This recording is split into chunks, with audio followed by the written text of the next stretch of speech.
Alright, so today I'm going to show you the very basics of Google Form and using Google Form to make a survey that you can kind of distribute online, and it's easy to look at the responses as well. So the first thing before you even start the survey itself is you want to figure out what are you getting information about, and specifically what type of information are you looking for.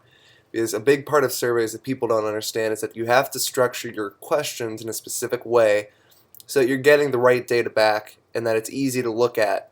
You know, if you're distributing this to 500 people and you have a lot of questions that require people to write in text, that's going to be difficult to organize and stuff. So you have to know kind of what you want to get out of the survey that you're sending. You also don't want to make it too long. People past like 10 questions will just get bored. So you want concise questions that kind of give you the information you need to know and don't ask too much of your respondents. So personally, I like Google Forms. It's a very easy site to use. You can just go to google.com/forms. All you need is a Gmail account, which are free and easy to make. So it's really a very good free online way to make a survey. So just go to Google Form, click here,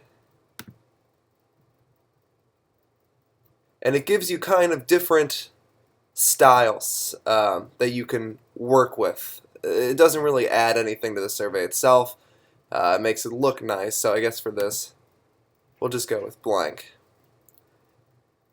And from here, this is a very, very, very easy system to use. So you can name your survey by typing up there, survey 1. Make it look nice. This is our survey. And then your questions that you're actually going to ask are down here. So this little box right here gives you the type of question you can ask. So multiple choice, check boxes, which can be check all that apply, a drop down where you can rank order things, linear scale. So this is where you can say 5 is very interested, 1 is not interested. Multiple choice grid, which is a little bit complex. And then, of course, you can do your basic short answer or paragraphs. When you have a small survey and are looking at, 10 to 20 people, this is probably fine because it's easy to look through that information. But when you're sending this out, if you expect to send it to 500 people, you're not going to want a question like this because it's just going to be so much work to look through every single answer and read them through. Let's go with multiple choice. So to actually ask the question, you just type in here. So we can just ask a very basic question. How many hours did you sleep last night? And then to actually add answers, you kind of put your mouse over the option and click. So 0 to 3 hours. To add another option, just click add option.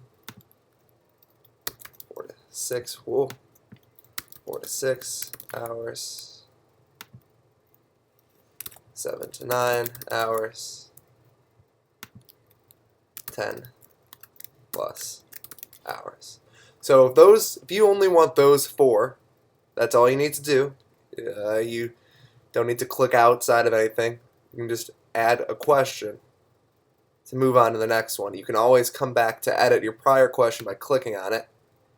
And then there's another thing you can do. You can make the question required. So this is if you want to kind of make some questions follow up, but only if you respond in a certain way. So by making this required, you force people to respond, and then that'll get you kind of more complete data.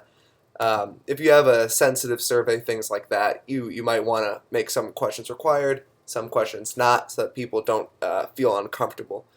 Now there are other things you can do here. You can add images, you can add titles, you can add videos. That's if you want to get fancy with it, but if you're looking for just a very basic survey, these are very easy to make.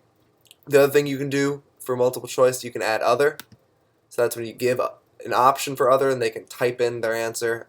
That can be good sometimes for questions where you don't think maybe you got all of the responses possible in there.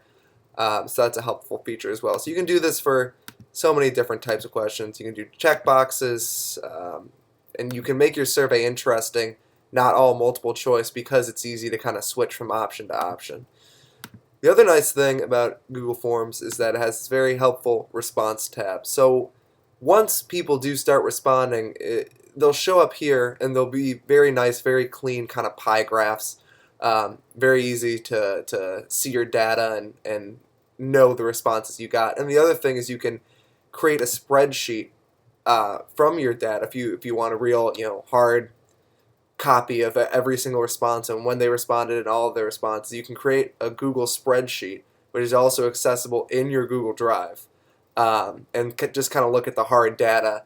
And that's always good to do, just to have it. You can also make it so that the spreadsheet itself automatically updates with each new response. So that's nice. You don't have to keep making new spreadsheets.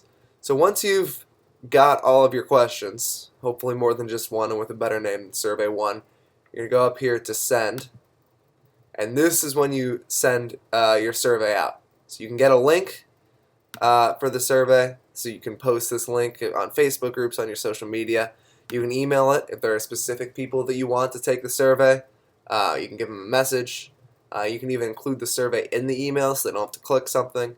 You can access social media here, but once you send it out, your survey is live. And so all you really need to do is just come back every so often, check the responses, make sure people are answering the questions in the way that you want, and from there there's not much more work you need to do before you start analyzing the data itself.